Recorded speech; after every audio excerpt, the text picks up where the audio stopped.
Hello bachcho, let's see this question. The question says that for a sound wave traveling towards plus x direction, sinusoidal longitudinal displacement epsilon at a certain time is given as a function of x. If bulk modulus of air is B equal to 5 into 10 to the power 5 Newton per meter square, the variation of pressure xs will be.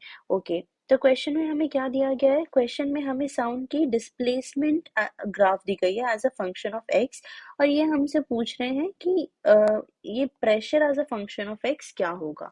ठीक है, तो पहले तो हम equation लिख लेते हैं displacement की। Epsilon naught equal to A sine k x minus omega t. ठीक है, ये ग्राफ का इक्वेशन हो गया, हमारा डिस्प्लेसमेंट ग्राफ का इक्वेशन हो गया। ठीक है, ठीक है। और फिर उसके बाद प्रेशर का हो जाता है, बल्क मॉड्यूलस के साथ प्रेशर का हो जाता है minus B d epsilon naught by d x, इसके साथ डिफरेंशिएशन। ठीक है, ये हो जाता है हमारा मेन फॉर्मूला।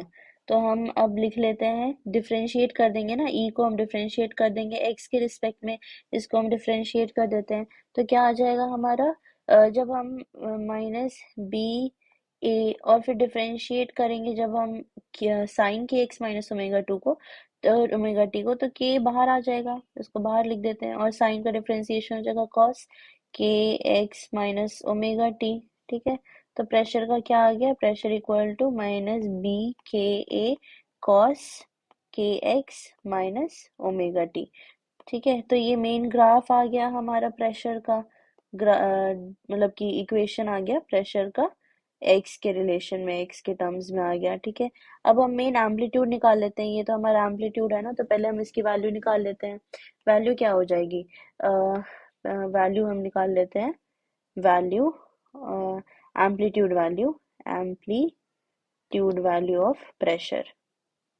ठीक है, प्रेशर, तो ये क्या आ जाएगा, बी की वैल्यू हमें दी गई है 5 into 10 to the power 5 newton per metre square, और के क्या होता है 2 पाई बाय लैम्डा होता है, इंटू इन्होंने इनका एम्पलीट्यूड दे रखा है 10 to the power minus 4 metre. ठीक है, ये जो है ना, ये वैल्यूज, ये 10 to the power minus 4 metre इस ग्राफ की वैल्यूज है, तो हम ये वैल्यू लिख लेते हैं 10 टू द पावर माइनस 4।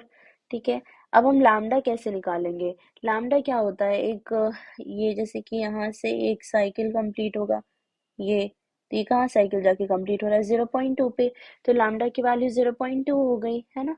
तो हम निकाल लेते हैं कि क्या हो जाएगी, के की वैल्यू क्या हो जाएगी 2 पाई बाई लैम्डा, लैम्डा क्या है 0.2, जो कि आ जाता है कितना 10 पाई। ठीक है, 10 पाई, तो हम वैल्यू निकाल लेते हैं, तो ये जो सॉल्व करेंगे ना, लैम्डा की जगह 10 पाई डालेंगे, मतलब के की जगह 10 पाई डालेंगे, तो इसकी फाइनल वैल्यू हमारी कितनी आ जाती है 5 इंटू, ये फाइनल वैल्यू आ जाती है 5 pi into 10 to the power 2 pascal.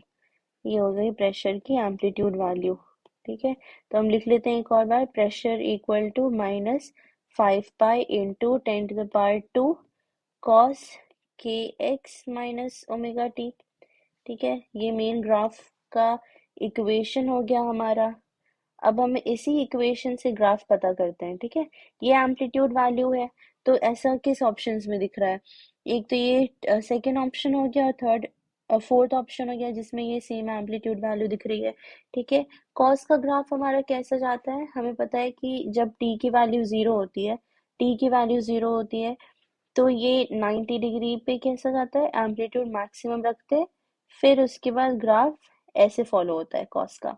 अगर यही चीज साइन होता, साइन में साइन जीरो की वैल्यू जीरो हो जाती है, तो उस टाइम पे साइन जीरो की वैल्यू क्या है, तो फिर जीरो होती है, तो ये बिल्कुल ओरिजिन से स्टार्ट होता, ऐसा ग्राफ होता है साइन का, और ये ग्राफ होता है कॉस का। ठीक है, तो ऐसे ग्राफ को हमें ढूंढना है, और सिंस यहाँ पे माइनस साइन दिया गया है, तो ये ग्राफ ना हमारा उल्टा स्टार्ट होगा, मतलब कि ये ऐसे स्टार्ट होगा। एक मिनट, ये है ना ग्राफ हमारा, ये ऐसे स्टार्ट होगा, एकदम ऐसे लेकर के, यहाँ से लेकर के ये ऐसे स्टार्ट होगा। तो ऐसा ग्राफ हमें किस में दिख रहा है, इसमें देखो, ये यहाँ से स्टार्ट हो रहा है प्लस साइन जगह पे, मगर यहाँ तो हमें माइनस दी गई हुई है, तो ये माइनस साइन हो जाएगा, यहाँ पे माइनस स्टार्ट होगा, तो फिर हमारा करेक्ट ऑप्शन क्या है? हमारा करेक्ट ऑप्शन फोर्थ है। ठीक है, हमारा करेक्ट आंसर हो गया fourth. Hope you have understood this concept. All the best. Thank you.